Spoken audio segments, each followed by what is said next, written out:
My daughter's voice cut through the morning silence like a blade. "Serve my husband breakfast in bed, or leave this house." I set my coffee down, looked at her, and smiled.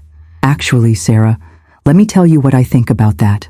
Before I tell you what happened next, make sure to subscribe. I share real family stories like this every week, and you won't want to miss the ending of this one. Her arms were crossed, her stubborn expression carved into her face. Upstairs, Derek's heavy footsteps echoed, the sound of a man already expecting his royal treatment. The leather-bound cookbook my late mother had given me lay open on the counter, its pages yellowed with age and memories. That cookbook had traveled with me through 3 moves, 2 marriages, and countless family dinners. Now it seemed to mock me with its promise of nurturing through food.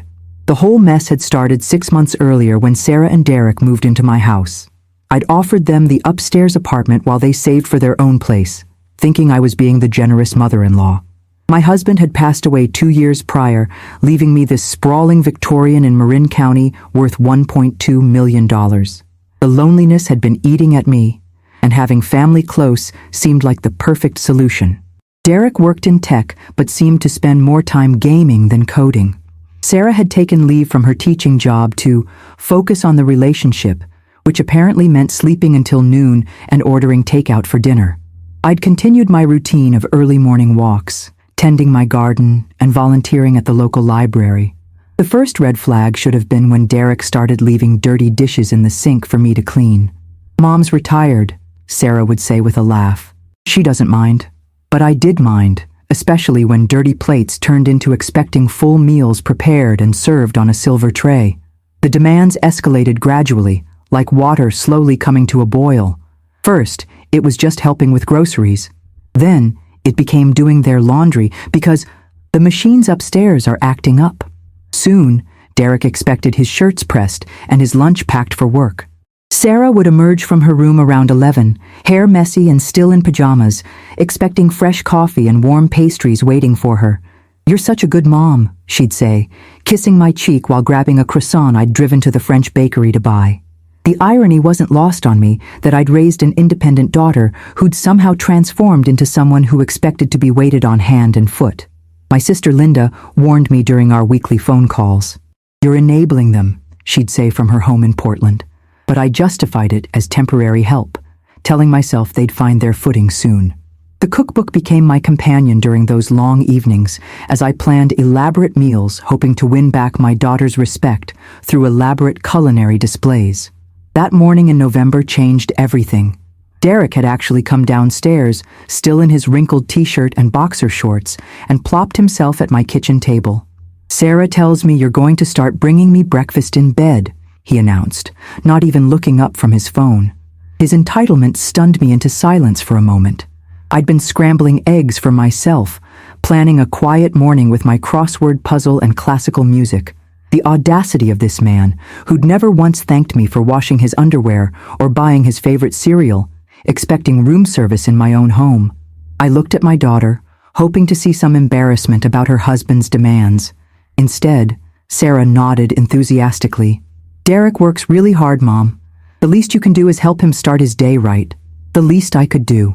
Those words echoed in my mind as I realized how far our relationship had deteriorated. When had my role shifted from mother to servant in my own home? The cookbook's spine read, "Nourishing Family Traditions," in gold script, but there was nothing nourishing about this dynamic anymore. I turned to face them both fully, feeling something shift inside me like tectonic plates finding their true alignment. Let me understand this correctly. "Derek, you want me to wake up early, prepare your breakfast, carry it upstairs, and serve it to you in bed while you're still in your underwear?" The color drained from Sarah's face as she realized I wasn't immediately agreeing. Derek finally looked up from his phone, his eyebrows raised in surprise. "Well, yeah. Sarah said you'd be cool with it." Cool with it. As if serving a grown man breakfast in bed was as casual as picking up his dry cleaning. I walked to the counter and picked up the cookbook, its familiar weight grounding me. My mother had written notes in the margins of her favorite recipes, little reminders about adding extra love to Sunday gravy and always keeping cookies in the jar for unexpected visitors. She'd raised 7 children and never expected anyone to serve her breakfast in bed. The morning light streaming through my kitchen windows seemed brighter somehow, illuminating dust motes that danced like possibilities in the air between us. "Sarah," I said carefully, "when did you forget that this is my house?" The question hung between us like a bridge neither of us wanted to cross. My daughter's mouth opened and closed soundlessly, perhaps realizing for the first time that her demands had crossed a line drawn in sand that was now concrete. Derek shifted uncomfortably in his chair, suddenly interested in his phone again. I'd been widowed at 58 and had worked hard to maintain my independence and dignity. My late husband Robert had always treated me as an equal partner, never expecting me to be his servant. We'd shared household duties, taken turns cooking, and respected each other's time and energy. The contrast with what my daughter and son-in-law expected was stark and painful. Around us, the kitchen that had once been the heart of our family gatherings now felt like a battleground. The cookbook trembled slightly in my hands, not from fear, but from the adrenaline of finally speaking my truth. 6 months of swallowed pride and ignored boundaries had led to this moment. The time for gentle suggestions and hints had passed. The ultimatum they'd just delivered required a response that would change everything. The ultimatum they had just delivered required a response that would change everything. What came out of my mouth next, they never saw coming. "You have 30 days to find other arrangements," I announced, my voice steady despite the earthquake happening in my chest. Sarah gasped, but Derek just rolled his eyes. "Come on, Mrs. Peterson. Sarah's just trying to help us be a family. Help us be a family." The phrase would have been laughable if it weren't so insulting. In his twisted worldview, family meant unpaid domestic service from the older generation to the younger one. I thought about my parents, who'd worked hard their entire lives and expected their children to contribute to the household, not be waited on like royalty. My grandmother had lived with us briefly when I was 12, and she'd insisted on doing her own laundry, cooking her own breakfast, and contributing to household expenses. The idea of demanding service would have horrified her. I placed the cookbook back on the counter, its familiar thud punctuating my decision. This isn't a negotiation. 30 days. The words felt foreign in my mouth, but also incredibly liberating. For 6 months, I'd been shrinking myself to accommodate their expanding demands. Now I was reclaiming my space, my dignity, and my home. The cookbook seemed to approve, its golden spine catching the morning light like a benediction. Derek's true colors emerged immediately. He stood up abruptly, his chair scraping against my hardwood floors. "This is ridiculous. We're family. You're supposed to help family." The entitlement in his voice made my skin crawl. Supposed to help family. I'd been helping them for 6 months, providing free housing, utilities, food, and unpaid domestic service. But Derek's definition of help was apparently one-directional, flowing from me to him without any reciprocation or gratitude.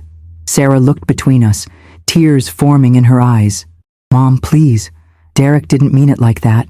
But Derek's smirk suggested he'd meant exactly what he'd said. I walked to the coffee maker and poured myself another cup, taking my time with the cream and sugar. The simple act of self-care felt revolutionary after months of prioritizing everyone else's needs above my own. "Actually, Derek, let me explain what family means to me." I turned to face them both, the warm mug providing comfort in my hands. The cookbook watched from the counter like a silent witness to this long-overdue conversation. Something had fundamentally shifted, and there would be no going back to the old dynamic. The house itself seemed to exhale with relief. Family means mutual respect, shared responsibility, and genuine care for each other's well-being, I continued, my voice gaining strength with each word. It doesn't mean one person becomes an unpaid servant to another. Sarah started to interrupt, but I held up my hand. "Let me finish. For 6 months, I've watched you both treat my home like a hotel with free room service. I've cooked, cleaned, shopped, and catered to your every whim. When was the last time either of you asked how I was feeling? When did you last offer to help with anything?" The silence stretched between us like a chasm. Derek's phone buzzed, but for once he didn't immediately check it. Sarah's tears were flowing freely now, but I couldn't tell if they were from guilt or anger at being called out. The cookbook seemed to pulse with the memories of all the meals I'd prepared with love, all the birthday cakes and holiday feasts that had brought our family together in happier times. But food prepared with resentment nourishes no one. The morning light had shifted, casting longer shadows across the kitchen floor, and I realized this conversation was just the beginning of a much larger transformation. "Mom, we didn't realize," Sarah began, but I cut her off gently. "That's exactly the problem, sweetheart. You didn't realize because you stopped seeing me as a person with my own needs and feelings." The truth hung in the air between us, sharp and necessary. I thought about my friend Margaret, whose daughter had moved in after her divorce, and immediately started treating her like a live-in babysitter and housekeeper. Margaret had suffered in silence for 2 years before finally setting boundaries. I'd listened to her stories and silently judged her for not standing up sooner, never imagining I'd find myself in a similar situation. The irony wasn't lost on me now. Derek cleared his throat. "Look, we can work this out. Maybe we can help more around the house." The offer sounded hollow, like a bargaining chip thrown on the table rather than a genuine commitment to change. I knew from experience that people who had to be told to show basic respect rarely maintained that respect once the immediate crisis passed. The cookbook's pages fluttered slightly in a breeze from the open window, as if the universe was turning to a new chapter. The conversation continued for another hour, cycling through denial, bargaining, and finally anger.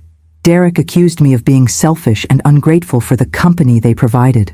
Sarah cried and pleaded, promising things would be different if I'd just give them another chance. But I'd already given them 6 months of chances, 6 months of increasingly clear signals that their behavior was unacceptable. I'd dropped hints, made gentle suggestions, and even had a few direct conversations that were promptly ignored or dismissed. The pattern was clear.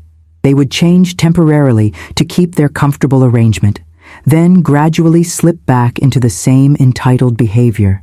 I wasn't willing to sign up for that cycle anymore. The cookbook remained my silent companion throughout the heated discussion, its presence reminding me of the difference between nurturing and enabling.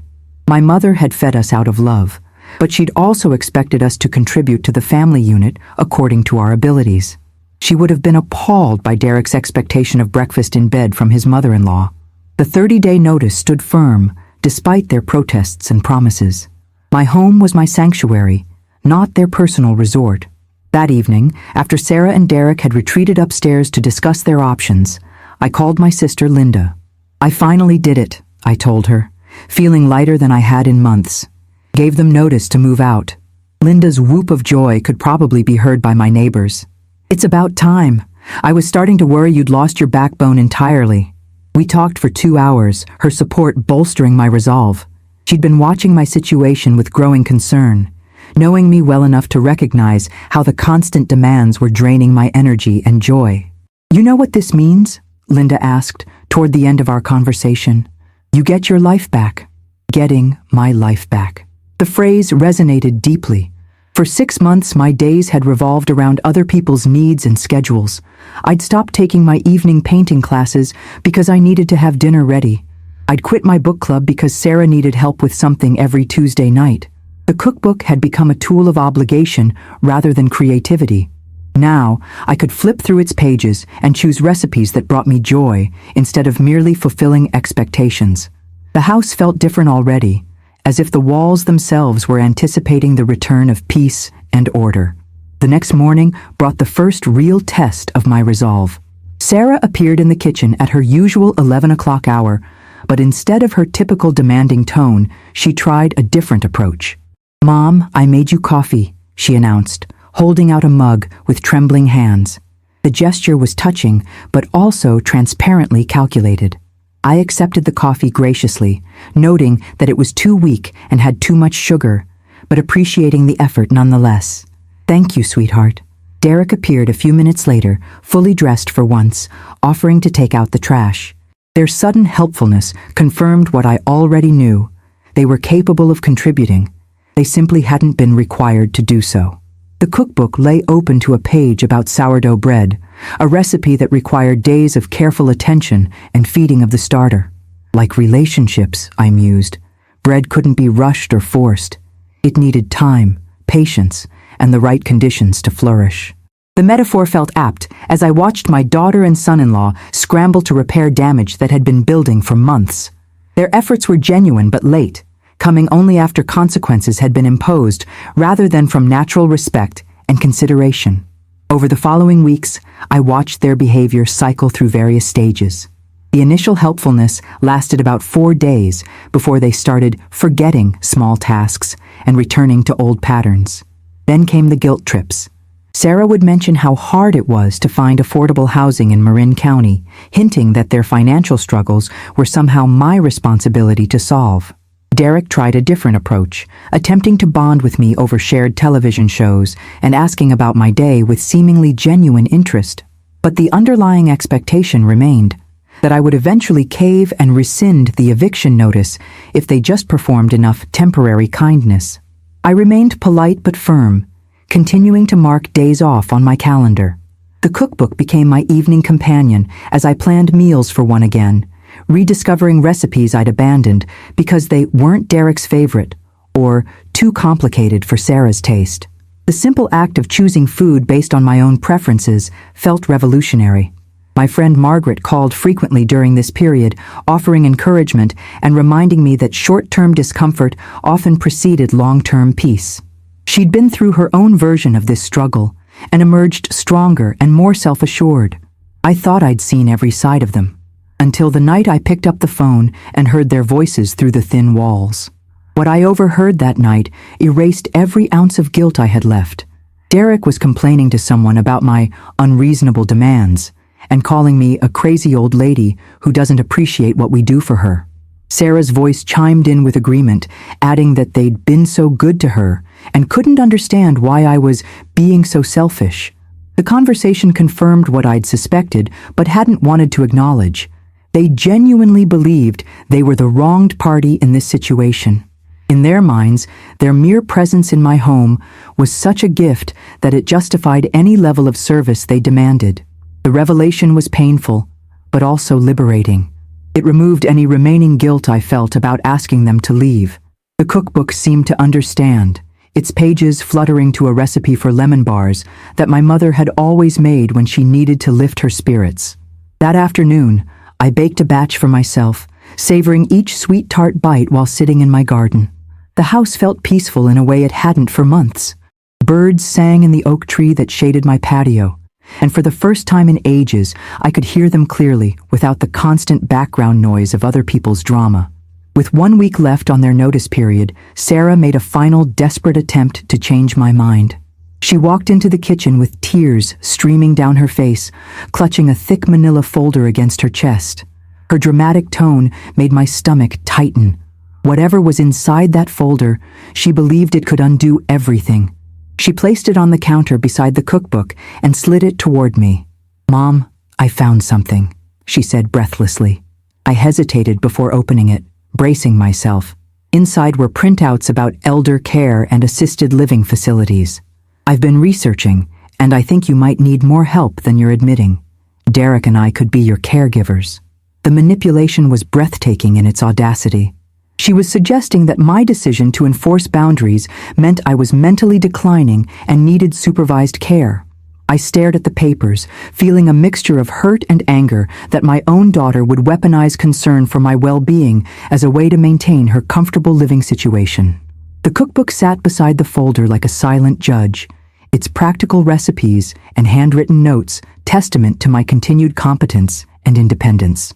I could still follow complex cooking instructions, manage my finances, maintain my home, and engage in meaningful conversations. The idea that I needed Derek and Sarah as caregivers was not just insulting, but fundamentally absurd.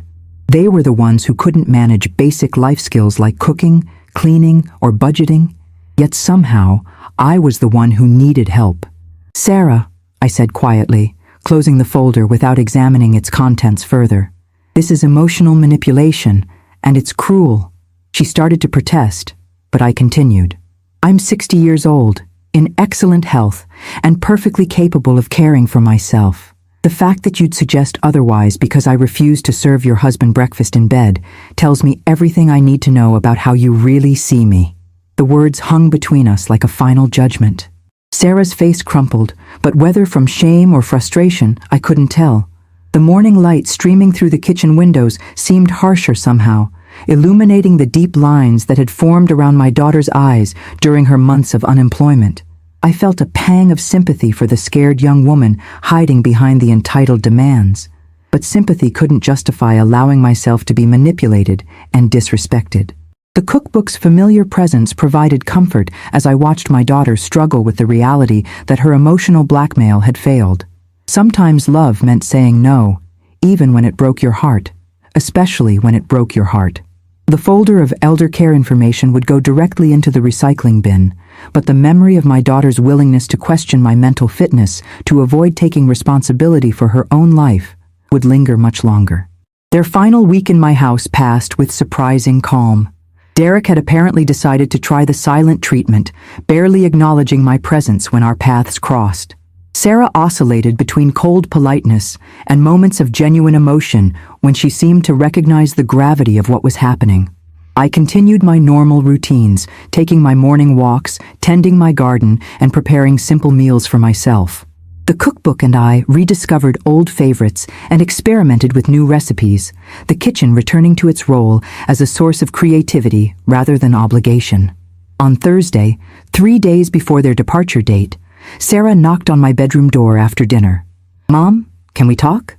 Her voice was small, reminiscent of the little girl who used to seek comfort after nightmares. I invited her in, and we sat on the edge of my bed surrounded by the familiar warmth of the room I'd shared with her father. "I'm scared," she admitted, her facade finally cracking. "I don't know how to be a grown-up." The confession broke my heart and explained so much about the previous 6 months. Fear had driven her to create a cocoon of dependency, using me as a buffer against adult responsibilities. But fear couldn't excuse the disrespect and entitlement that had poisoned our relationship.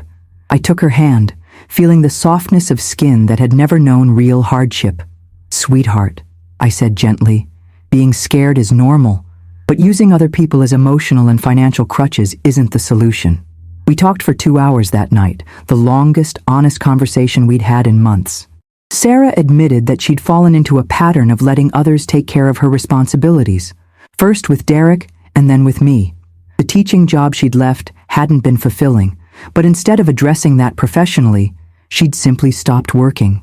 Derek's gaming habit bothered her, but rather than confronting him directly, she'd enabled it by taking care of all household responsibilities. My willingness to cook and clean had seemed like a gift initially, but it had gradually become an expectation that removed her need to develop essential life skills. The cookbook sat on my nightstand like a silent witness to our conversation, its recipes representing the kind of nurturing that builds strength rather than dependence. I shared stories about my own struggles after her father died, how I'd had to learn to manage finances and home maintenance tasks that Robert had always handled. Growth came from facing challenges, not from having them removed by well-meaning loved ones. Sarah's tears were different now, born of recognition rather than manipulation. For the first time in months, I saw glimpses of the capable woman I'd raised, hiding beneath layers of learned helplessness. Moving day arrived with unseasonable warmth for early January. I woke early and made myself a proper breakfast, eggs Benedict with hollandaise sauce from scratch, following the cookbook's detailed instructions. The complex recipe required attention and timing, skills I'd maintained despite months of preparing simple meals for ungrateful recipients. Sarah appeared in the kitchen as I was plating the dish, her eyes widening at the elegant presentation. "That looks amazing, Mom." It was the first compliment she'd given my cooking in months, perhaps because she finally recognized it as a choice rather than an obligation. Derek came downstairs with the first load of boxes, grunted at me in acknowledgement. The silent treatment continued, but it no longer bothered me. His opinion had lost its power to hurt or manipulate. A moving truck arrived at 10, its engine rumbling like a countdown I'd been waiting months to hear. Each box carried down the stairs felt like a piece of my freedom returning, a burden lifted from my shoulders, one cardboard square at a time. I stood in the garden, pruning roses, breathing deeper with every slam of the truck's doors. And when the final latch closed, my house finally exhaled. The The January sun warmed my face as I planned spring plantings, the soil soft beneath my fingers. Inside, the cookbook waited faithfully, ready to help me prepare meals for one again. Recipes chosen for joy, not obligation. My house was becoming mine again, room by room, silence by silence. By noon, they were gone. Sarah hugged me goodbye at the door, her embrace lasting longer than usual. "I'm sorry, Mom," she whispered against my ear. For all of it, the apology felt genuine, born of understanding rather than strategy. Derek offered a grudging handshake and mumbled something about maybe visiting sometime. I wished them well sincerely, hoping they'd find their way to a healthier dynamic without me as their safety net. The door closed behind them with a soft click that seemed to echo through the suddenly spacious house. I walked through each room, marveling at the absence of clutter and tension. The upstairs apartment looked smaller, without their oversized furniture and accumulated belongings. Windows that had been blocked by Derek's gaming setup now let in streams of afternoon light. The cookbook called to me from the kitchen, and I spent the rest of the day planning meals for the week ahead. Recipes that had been deemed too spicy or too weird by my former housemates suddenly seemed appealing again. I made a shopping list filled with ingredients for dishes I'd been craving but hadn't prepared in months. The simple act of choosing food based on my own preferences felt revolutionary, a small reclamation of autonomy that had been gradually eroded over time. That evening, I called Linda to report on the successful transition. "How do you feel?" she asked, and I had to think about the answer. "Peaceful," I finally said, surprising myself with the word choice. Peace wasn't happiness or sadness, but something more fundamental. A restoration of natural order that had been disrupted for too long. We talked about my plans for the immediate future, simple things like rejoining my book club and returning to evening painting classes. Linda mentioned that her son Michael was considering graduate school in San Francisco and might need temporary housing. The irony wasn't lost on either of us, but Linda quickly clarified that Michael was responsible, respectful, and would pay rent while helping with yard work. The difference in expectations was stark and telling. Some house guests were genuine guests who contributed to the household dynamic, while others were parasites who drained resources and energy. The cookbook seemed to approve from its place on the counter, ready to help me cook for appreciative recipients again rather than entitled demanders. That night, I fell asleep in a house that felt like mine again, the silence broken only by the gentle settling of old wood and the distant sound of waves from the bay. My bedroom, no longer a retreat from household tension, became simply a comfortable place to rest. The peace Linda had helped me identify settled into my bones like warmth from a long-awaited fire. The first month after their departure passed quickly, filled with rediscovered routines and neglected pleasures. I rejoined my book club and found myself contributing more thoughtfully to discussions without the distraction of managing other people's needs. Tuesday evenings became mine again, spent with women who appreciated literature and each other's insights. My painting class welcomed me back warmly, the instructor commenting on how relaxed I seemed compared to my stressed state during the previous semester. The canvas began accepting colors that reflected joy rather than obligation, abstract swirls that captured the movement of freed emotions. The cookbook and I experimented with cuisines I'd avoided during the Derek and Sarah months, Thai curries and Moroccan tagines that filled the house with exotic aromas. I invited Margaret for dinner, serving her a complicated French dish that required 2 days of preparation. "This is incredible," she said, savoring each bite. "You found yourself again." The observation was accurate.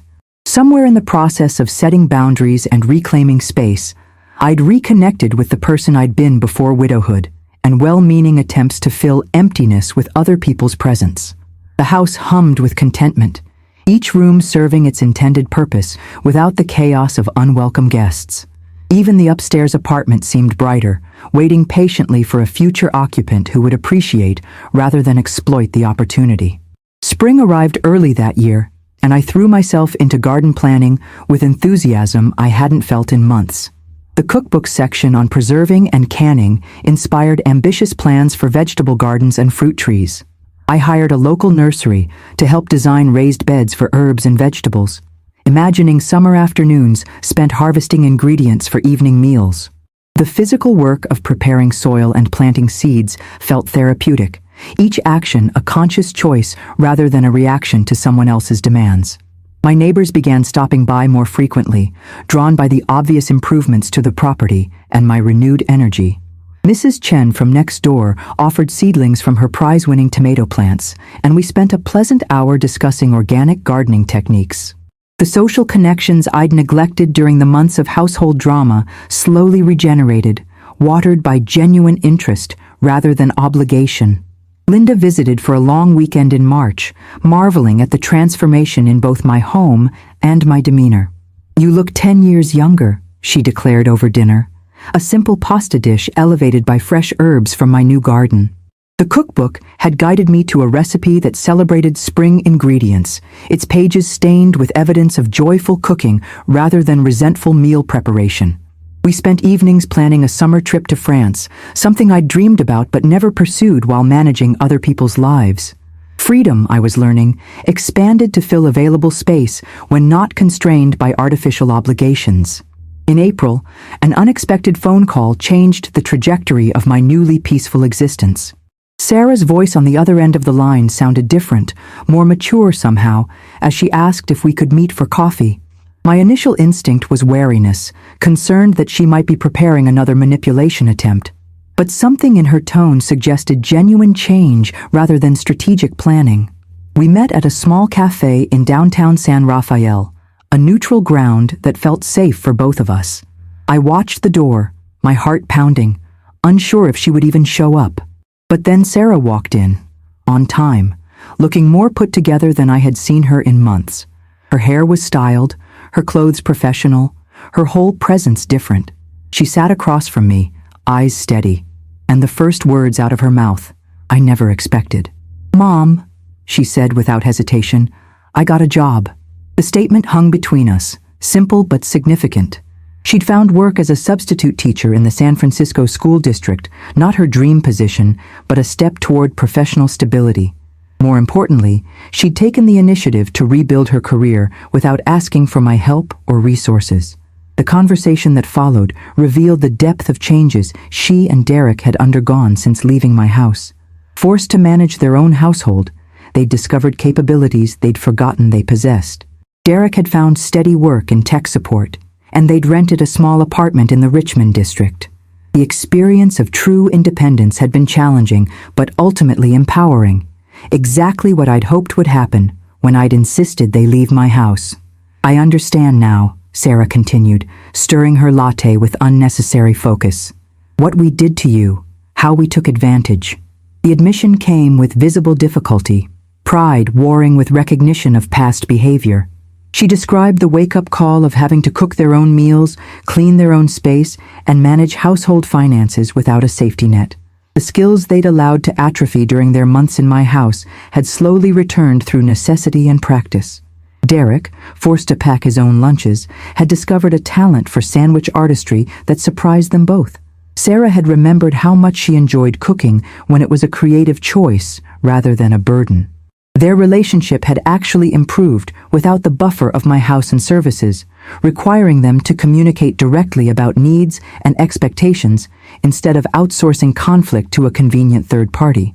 The cookbook's wisdom echoed in her words as she described learning to meal plan and shop efficiently, skills that had seemed impossible when someone else was handling those responsibilities. I listened with a mixture of pride and sadness, proud of their growth, but sad that it had required such painful boundaries to catalyze change.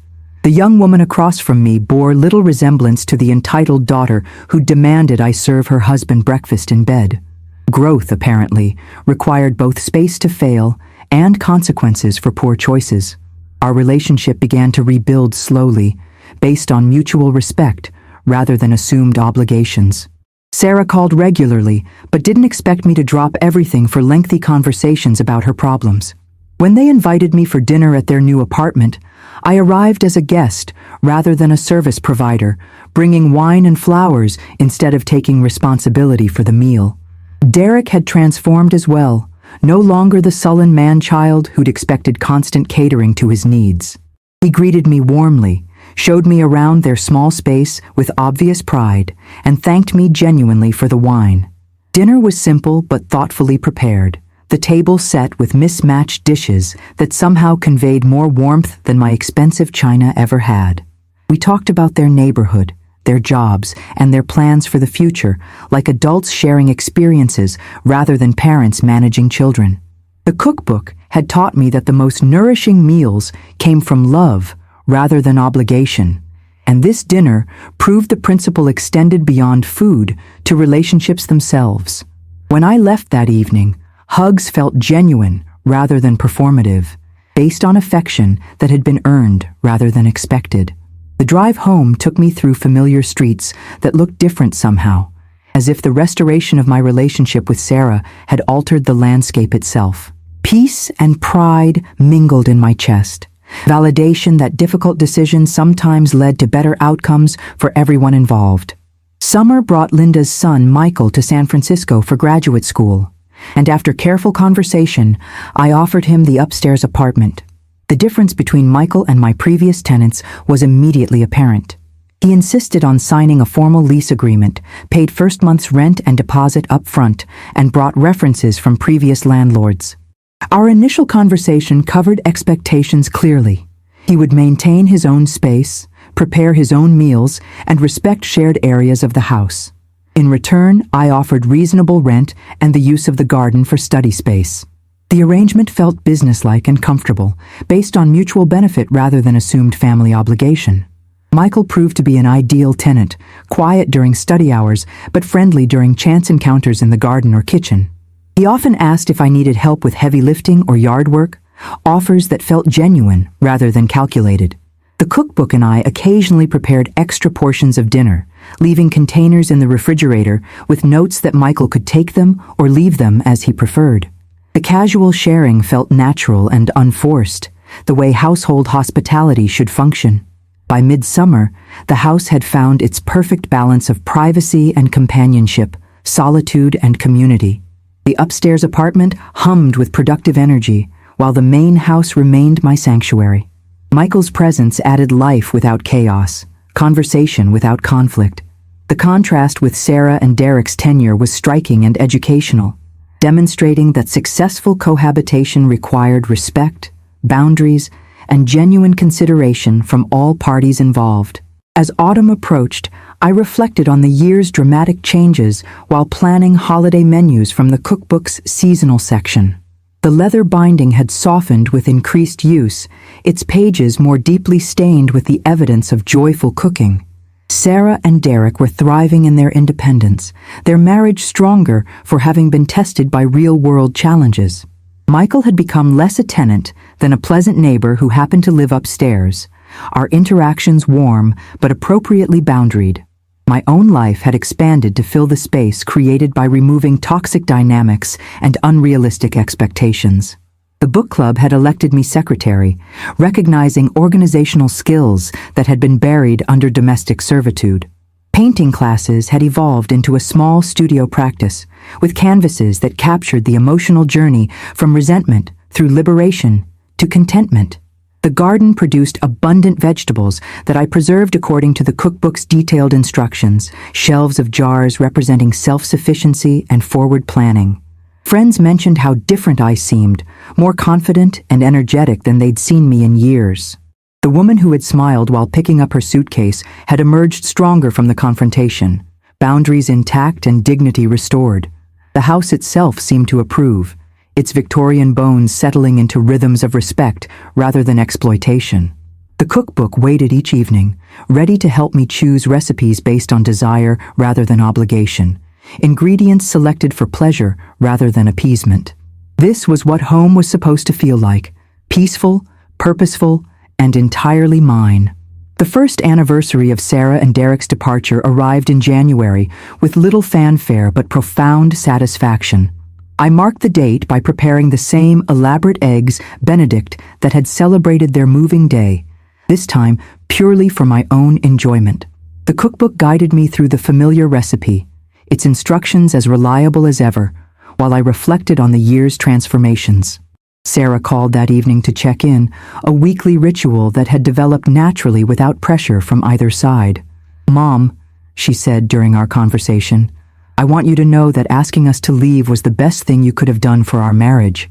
The admission surprised me with its directness and maturity. She explained how managing their own household had forced her and Derek to communicate about division of labor, financial priorities, and future goals. Arguments that had been avoided through my intervention now had to be resolved through direct negotiation. Derek had learned to cook basic meals and actually enjoyed the process, discovering creativity he'd never explored. Sarah had returned to teaching with renewed enthusiasm, finding purpose in work rather than hiding from it. Their small apartment had become a source of pride rather than a temporary inconvenience, decorated with furniture they'd chosen together and art they'd created during weekend projects. The cookbook's lessons about patience and careful preparation seemed to apply to relationships as well as recipes. Some transformations couldn't be rushed or forced, but required time and the right conditions to develop fully. "We're thinking about buying a house," Sarah continued, excitement evident in her voice. They'd been saving diligently, learning to budget and plan for the future instead of living day to day. Derek had been promoted at work, his newfound domestic competence apparently translating to increased confidence in professional settings. Sarah was considering pursuing a master's degree in education administration, a goal she'd abandoned during her months of aimless dependence. The couple who had expected breakfast in bed service had evolved into adults capable of managing complex life decisions independently. I felt a surge of maternal pride mixed with vindication for the difficult choice I'd made a year earlier. The cookbook sat nearby as we talked, its presence reminding me that nourishment came in many forms. Sometimes the most loving thing a parent could do was refuse to enable destructive patterns, even when saying no felt cruel in the moment. Sarah's transformation proved that boundaries, consistently maintained, could catalyze growth rather than punishment. The young woman who had demanded I serve her husband was now planning to serve her community through educational leadership. The parallels weren't lost on me as I traced patterns in the cookbook's familiar pages. Some recipes required harsh heat to achieve their intended results, and apparently some relationships required difficult conversations to reach their full potential. The year of separation had allowed both of us to rediscover our individual strengths before rebuilding our connection on healthier foundations. Spring brought unexpected news that tested my newfound equilibrium in ways I hadn't anticipated. Linda called on a Tuesday evening, her voice tight with concern. "I need to ask a favor," she began, and my stomach clenched with familiar anxiety. Her elderly mother-in-law had fallen and broken her hip, requiring temporary care while she recovered from surgery. The woman had no other family nearby, and Linda's work schedule made full-time caregiving impossible.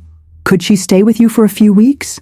I'd pay all expenses, of course, and she's not demanding like—" Linda's voice trailed off, the comparison to Sarah and Derek's behavior hanging unspoken between us.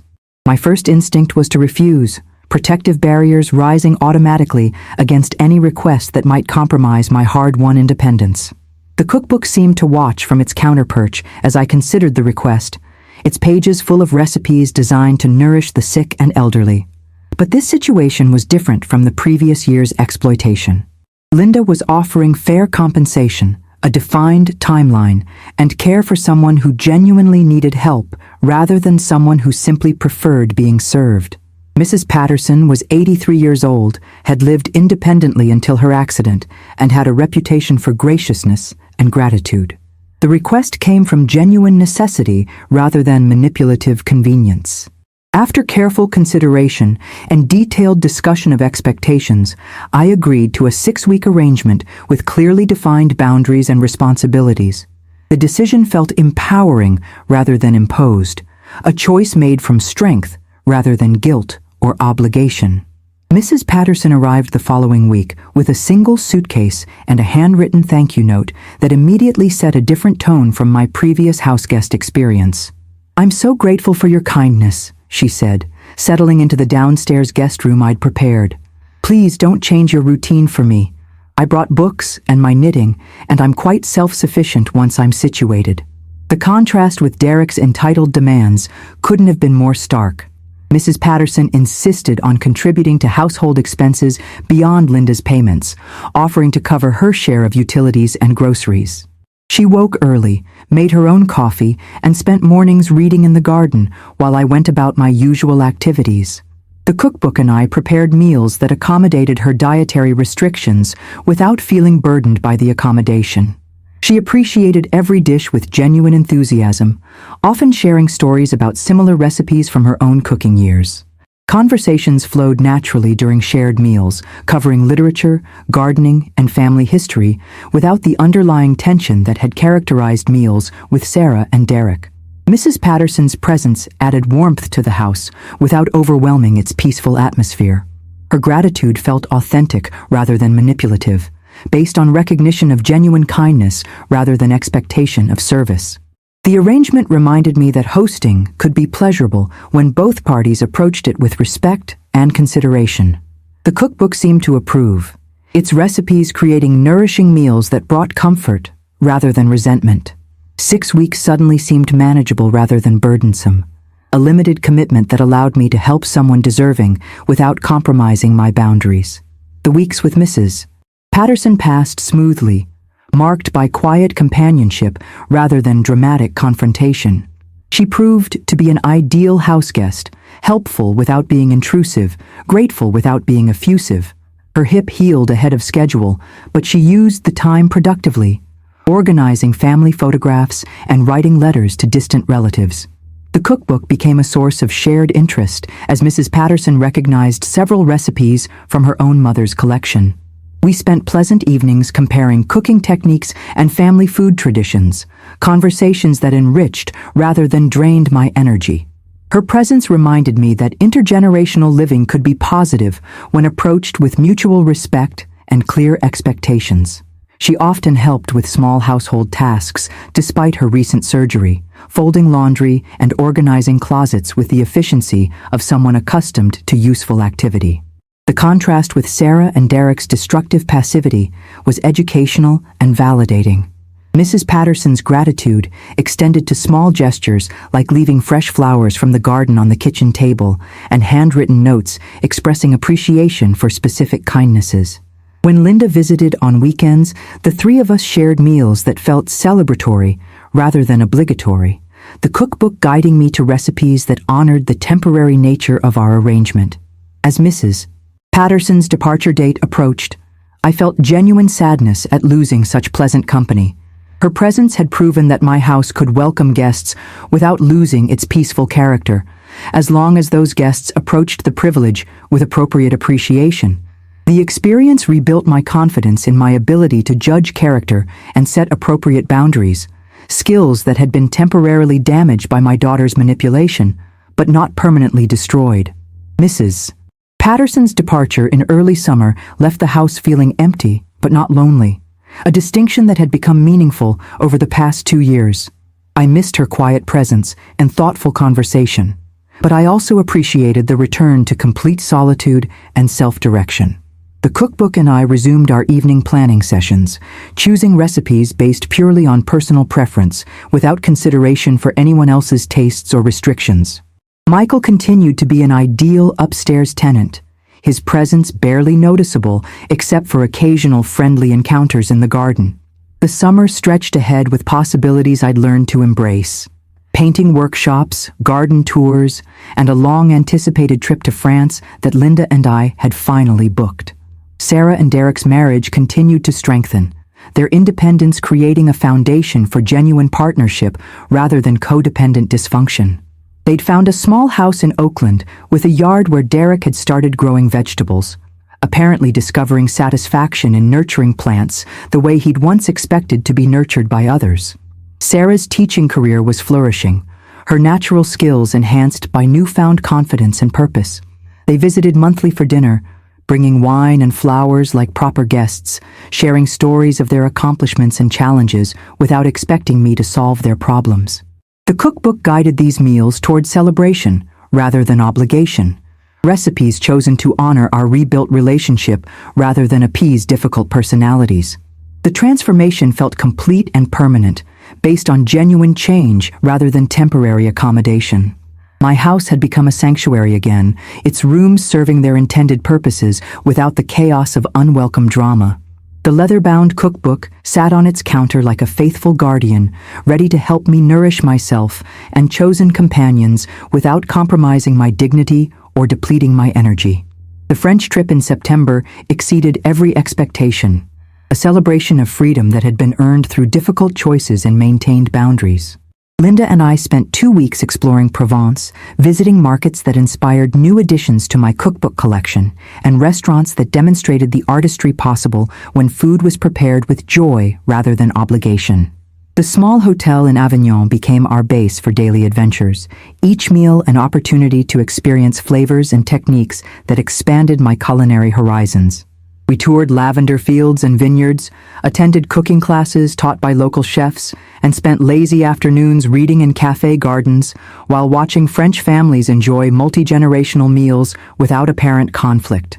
The contrast with my own family's recent struggles was illuminating and hopeful.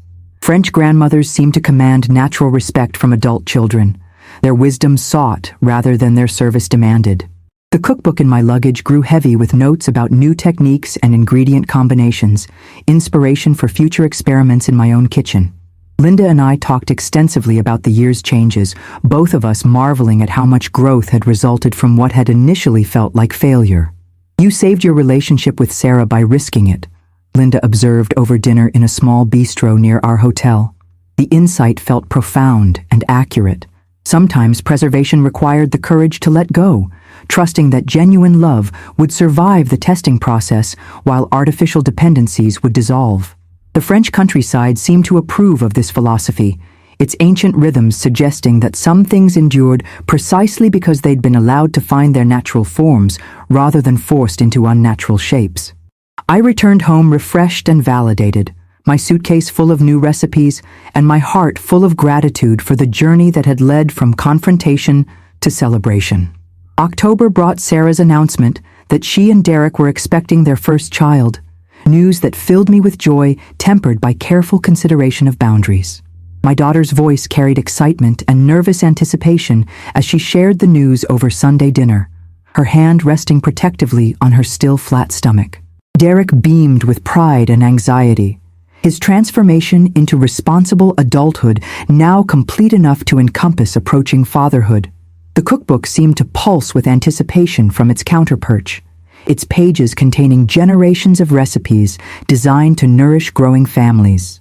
But the lessons of the previous 2 years remained fresh in my mind, cautioning against assumptions about my role in their expanding family.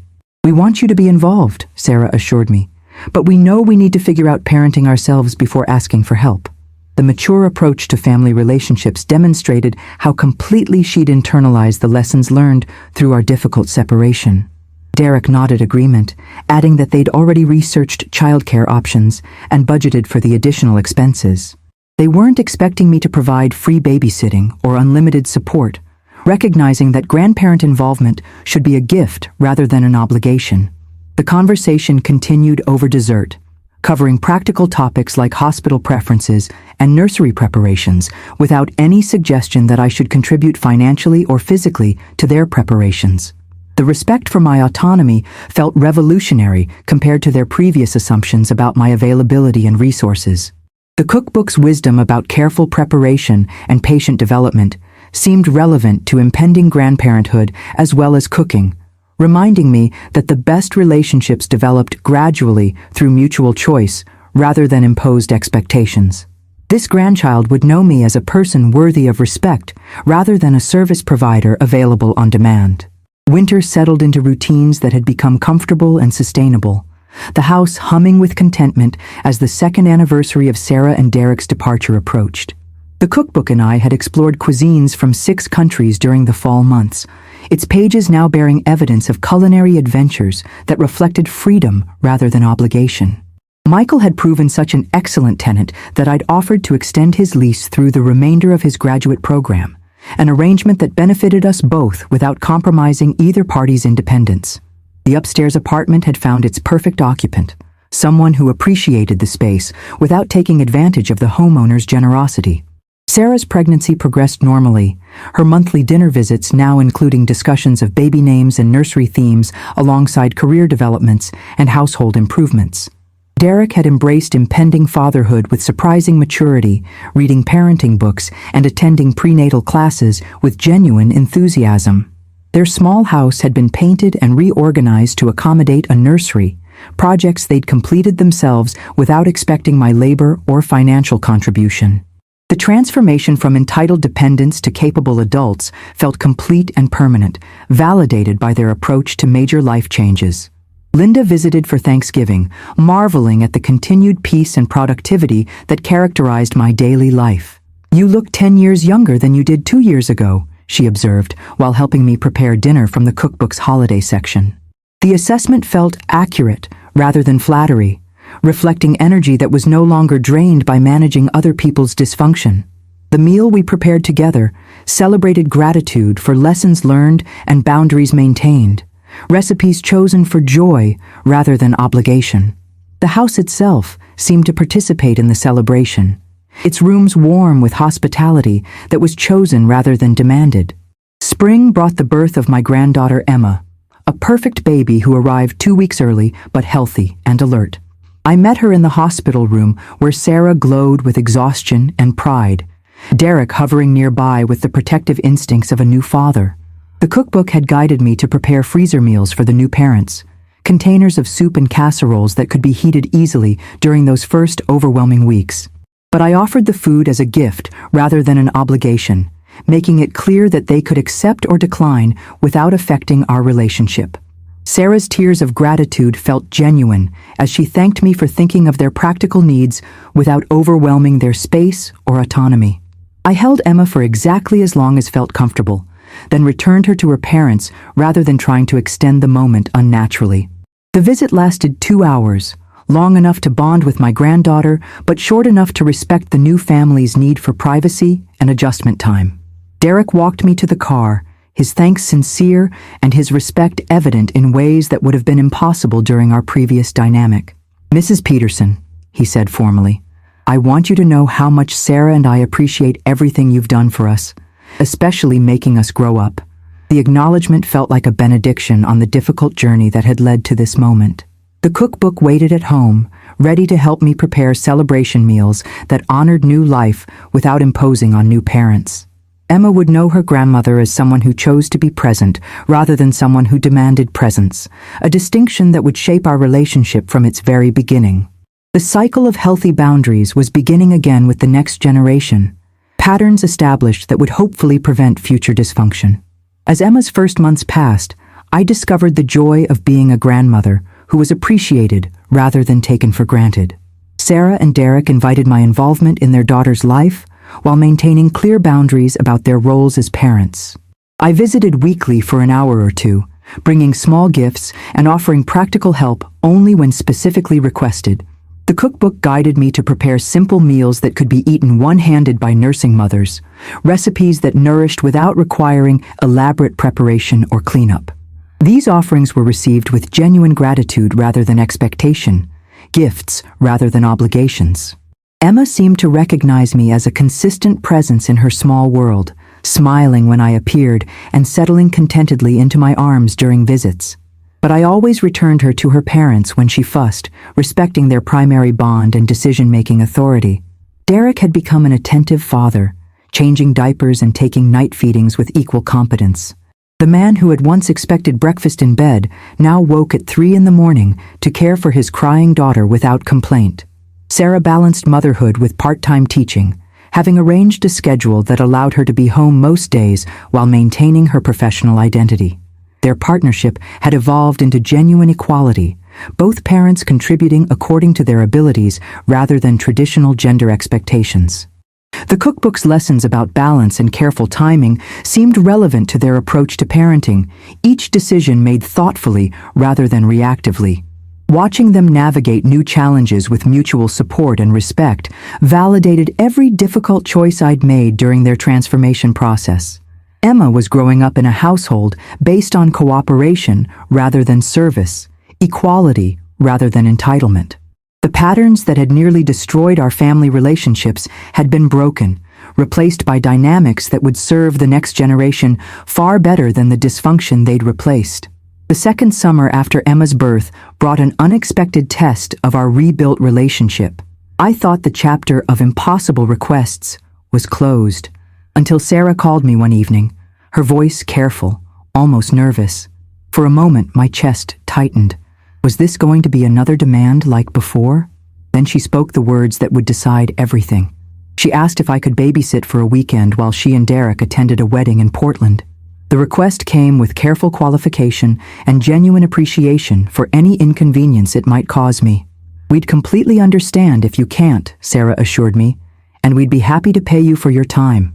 The offer to pay for babysitting felt both unnecessary and symbolic, representing how completely her attitude toward family assistance had changed. She no longer expected free service as a birthright, but recognized that help required gratitude and often compensation.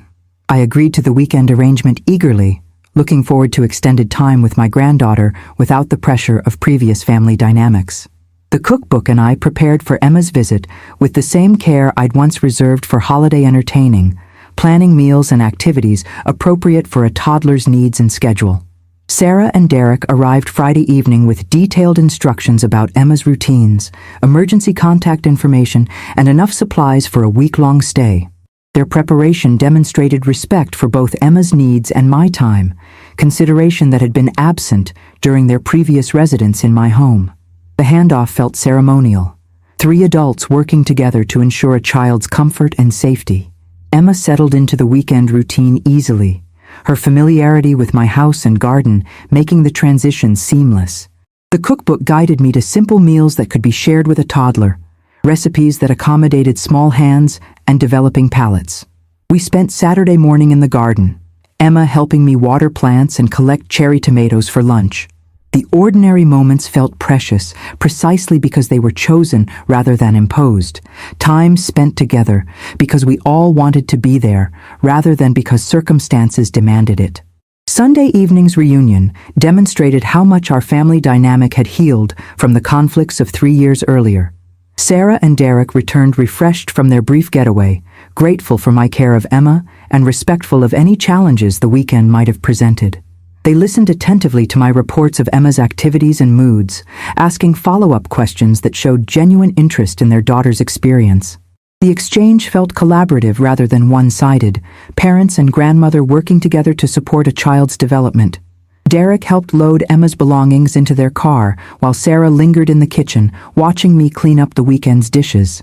"Mom," she said quietly, "I hope you know how much this means to us. Not just watching Emma, but everything. The way you've let us find our own way while still being there when we really need you." The observation captured exactly what I'd hoped to achieve through the painful process of setting boundaries and enforcing consequences. Love without enabling, support without control, presence without intrusion. The cookbook seemed to approve from its counterperch, its pages containing the wisdom of generations of women who'd navigated similar challenges. Emma's weekend visit had provided proof that our rebuilt relationships could withstand the pressures of practical need without reverting to unhealthy patterns. The little girl who'd spent 2 days in my care would remember her grandmother as someone who chose to help rather than someone who was expected to serve. The distinction would shape her understanding of family relationships and personal boundaries in ways that would serve her throughout her life.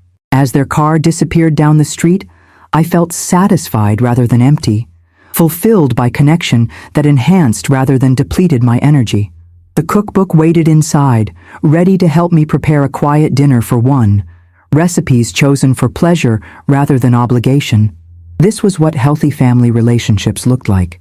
Mutual support that flowed in all directions, boundaries that protected rather than excluded, and love that strengthened through choice rather than diminished through compulsion. 3 years after the morning when Sarah had demanded I serve her husband breakfast in bed, I stood in my kitchen preparing Emma's second birthday cake from a recipe in the cookbook's dessert section. The familiar weight of the leather-bound book grounded me as I measured ingredients for a simple vanilla cake with strawberry frosting, Emma's current favorite combination. The party would be small and informal, just the immediate family gathering in my backyard for an afternoon celebration. Sarah and Derek had planned the event themselves, but asked if I'd contribute the cake, a request that felt like an honor rather than an obligation. Michael had volunteered to help set up tables and chairs, his continued presence as an upstairs tenant adding stability and friendship to my daily life. The man who would become Dr. Michael Chen in 6 months had proven that respectful cohabitation was not only possible but mutually beneficial when both parties approached the arrangement with appropriate boundaries and consideration. The cookbook guided me through the cake preparation with reliable precision, its instructions as dependable as ever. Emma's party would mark not just her 2nd birthday, but also the 3rd anniversary of family relationships rebuilt on foundations of respect rather than exploitation. The little girl who would blow out her candles had never known her parents as anything other than capable adults who managed their own household and made their own decisions. She would grow up understanding that love was expressed through choice rather than compulsion, that family members supported each other without losing their individual identities. The cake layers cooled on racks while I prepared frosting, the sweet aroma filling a kitchen that had witnessed transformation and healing over the past 3 years. The afternoon party exceeded every expectation, Emma's delighted squeals echoing through the garden as she played with toys and chased soap bubbles. Sarah and Derek had transformed into parents who balanced attention to their daughter with consideration for other guests, their hosting skills developed through necessity during their years of independence. The cookbook's cake was declared perfect by the birthday girl, who managed to get more frosting on her face than in her mouth. Linda had driven down from Portland for the occasion, bringing a beautifully wrapped gift and genuine appreciation for the family harmony she witnessed. "You did it," she whispered to me as we watched Emma open presents with her parents' patient guidance. "You saved your family by refusing to enable them." The observation felt accurate and validating, confirmation that difficult choices sometimes produced the best possible outcomes.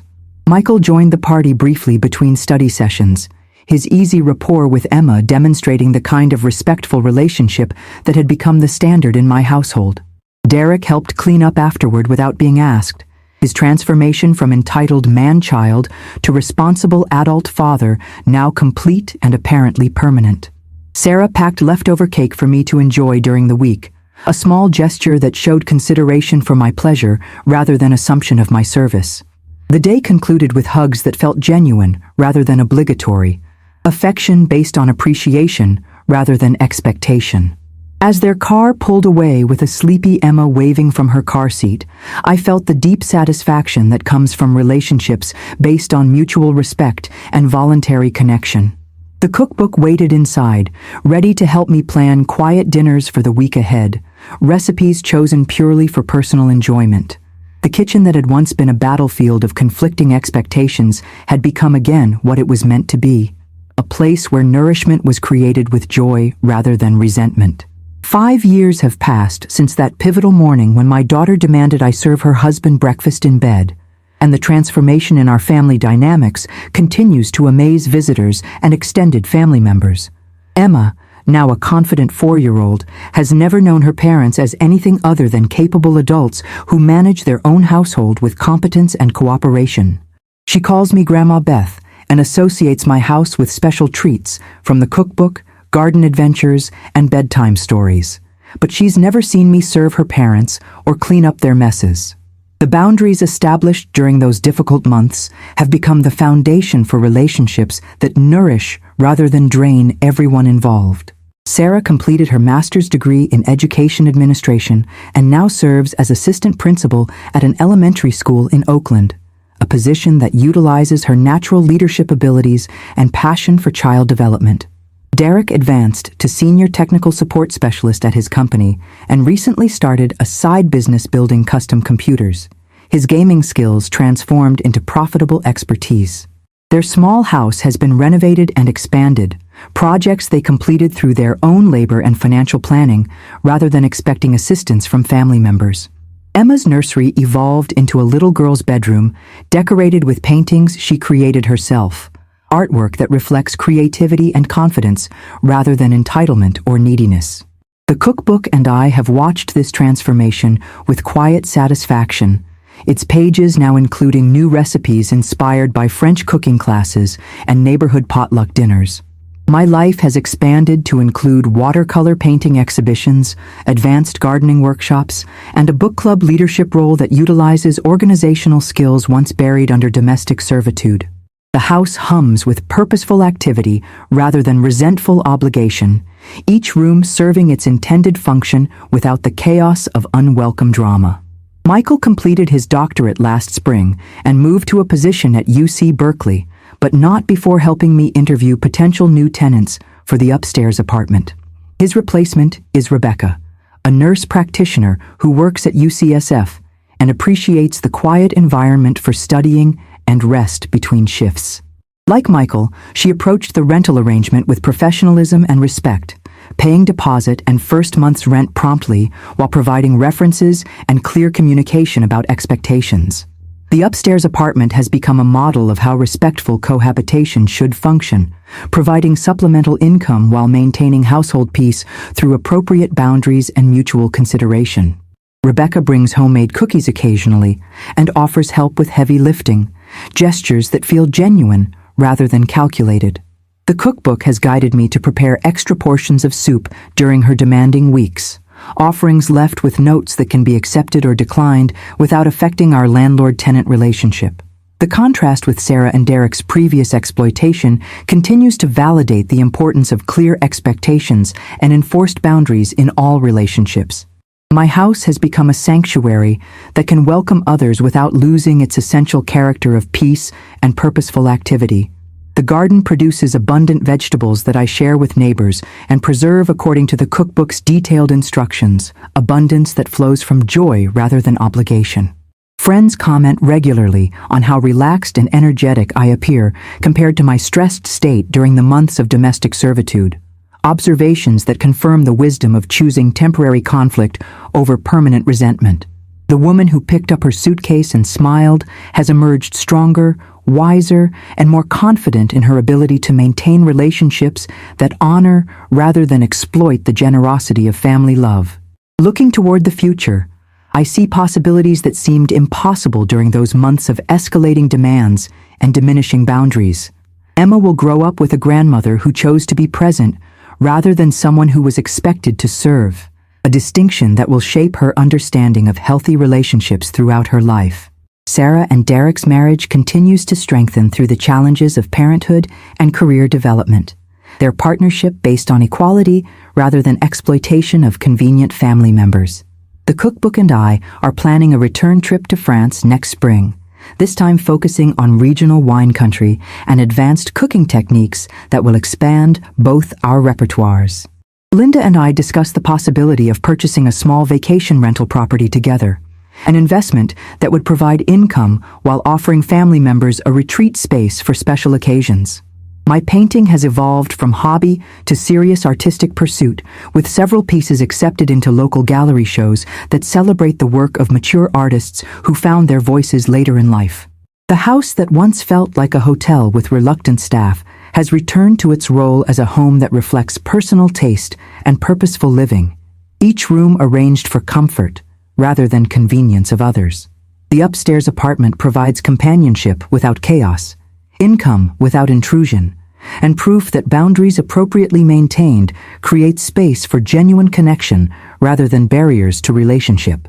The garden grows more productive each year as I learn advanced techniques and invest in quality tools, abundance that can be shared from generosity rather than demanded through manipulation. The kitchen remains the heart of the home, but now its warmth comes from chosen hospitality rather than obligated service. Meals prepared with joy for appreciated recipients rather than resentment for entitled consumers. The cookbook sits on its familiar counterperch this morning, its leather binding softened by years of use and its pages stained with evidence of culinary adventures that reflect freedom rather than obligation. Emma will visit this afternoon for our weekly garden time, her 4-year-old enthusiasm for digging in dirt and picking cherry tomatoes bringing joy that enhances rather than depletes my energy. Sarah will arrive to collect her daughter after work, staying briefly for tea and conversation that flows naturally without underlying tension or unspoken expectations.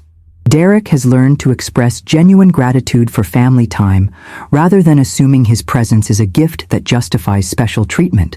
His transformation into a respectful adult completed through necessity rather than choice. The man who once expected breakfast in bed now helps his daughter plant seeds and water seedlings during their visits, teaching her the satisfaction that comes from nurturing growth rather than demanding service. Linda calls weekly to share news from Portland and plan our next adventure together. Conversations that celebrate friendship maintained through mutual support rather than one-sided sacrifice. Michael sends occasional emails from his new position, updates that maintain connection without imposing obligation, the kind of relationship that develops when initial boundaries are established and maintained with consistency. Rebecca's presence upstairs adds life to the house without disrupting its essential character, proof that successful cohabitation requires respect from all parties rather than accommodation from only some. The morning light streams through kitchen windows that frame a view of garden beds planted for beauty and productivity rather than to provide impressive settings for other people's social media posts. This is what life looks like when boundaries are maintained with loving firmness, when family relationships are based on choice rather than compulsion, and when the courage to say no creates space for genuine yes. The cookbook waits patiently as always, ready to guide me through recipes chosen for pleasure rather than obligation. Ingredients selected to nourish myself and chosen companions without compromising the peace that has taken years to establish and must be protected daily through conscious choice. The woman who smiled while picking up her suitcase has built a life worth defending, relationships worth maintaining, and boundaries worth enforcing whenever they're tested by those who mistake kindness for weakness or family connection for unlimited exploitation.